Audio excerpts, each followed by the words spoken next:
Jerry Mallory here for SB Nation and PrivateTrade.com. Game 1 is come and gone. You know that. What you don't know is that the preseason game pendulum is starting to move. What are you talking about, Jerry? It's simple. We know the pendulum. It swings back and forth. Well, there are several position battles for the Detroit Lions.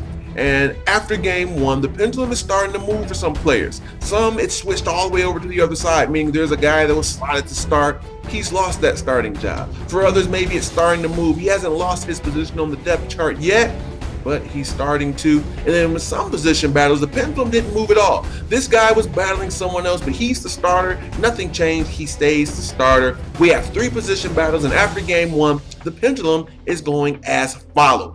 In terms of our kickers, Giorgio Tavecchio, Nate Freese.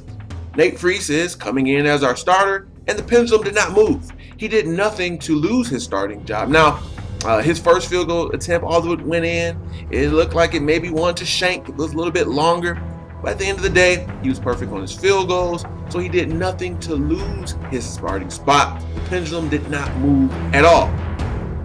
It's a little bit different case, though, with our number 2 quarterback battle. Yes, it's a battle now, in my opinion, between Dan Orlovsky and Kellen Moore. The pendulum has not swung all the way over in favor of Kellen Moore, but it's starting to move. Let's face it, Dan Orlovsky did not look good. He looked skittish. If we were close to the other team's end zone, I could see him causing another safety. You know, we went from having one of the best second-string quarterbacks in the league in Sean Hill to now arguably one of the worst. Kellen Moore, no, maybe he's not your answer, but he did nothing but play well. He's 11 for 13, had a game-winning touchdown, showed the touch. Does not have the arm strength you want, but that pendulum is starting to move in favor of Kellen Moore being our number 2 quarterback. Realistically, as I look, I see Brady Quinn just signed with the team. You just saw Rex Grossman signing with the Browns. You know, we got to look and see who's out there. The way Dan Orlovsky's playing, I can see that pendulum moving all the way over to Kellen Moore by the time the regular season starts. And if not Kellen Moore, I can see the Lions bringing in a guy. Maybe they'll knock on John Kitna's door. And then, last but not least, it's the battle for the number 3 wide receiver, who in this offense will see almost starter snaps. The pendulum has moved all the way after game 1, in my opinion. It can move back in favor of Kevin Ogletree, but at this moment, Ryan Broyles should be and probably is slotted to be your number 3 receiver. Ogletree looked okay, had a costly drop, but it's more about how Ryan Broyles looked. His cuts were crisp. You know, he's done this in college. He showed glimpses in the NFL. He has good chemistry with Stafford. He had even good chemistry with Orlovsky last week.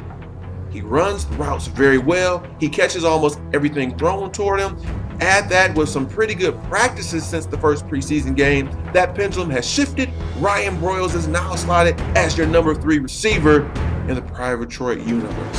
So it's just game 1. We know that. More games to come, more practices. As we know, the dress rehearsal, that's game 3. That's going to, say a lot for these teams as well. But we'll sit here and wait. Until then, the pendulum has spoken in favor of Ryan Broyles, shifting toward Kellen Moore, and Nate Freese has secured his spot as a starting kicker for now. That's going to do it until next time. We'll be talking about game 2. We'll be talking about Dominican Sue, Nick Fairley, now playing with the second unit. I don't think that's going to last long. Until the next video, though, I want to thank each and every one of you for watching. And as always, this has been Jerry Mallory for SB Nation and PrivateTrade.com.